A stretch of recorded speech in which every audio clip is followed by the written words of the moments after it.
काळाच्या धाग्यांमध्ये क्षणांचे मोती गुंफून घे,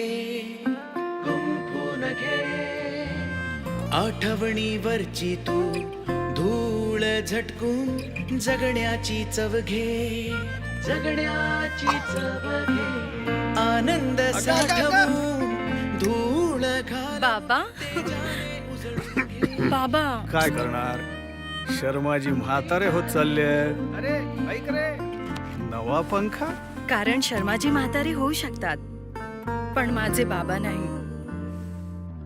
Usha good bye dust fans, एक स्पेशल कोटिंग यांच्या ब्लेड्सवर धूळ साठू देत नाही. पाणी आणि तेलही रेझिस्ट करतं, ना काही स्क्रॅच किंवा स्टेनची भीती. आठवणीवरची तू धूळ झटकून जगण्याची चव घे. Usha good bye dust fans, धूळ हटेल, जीवन चमकेल.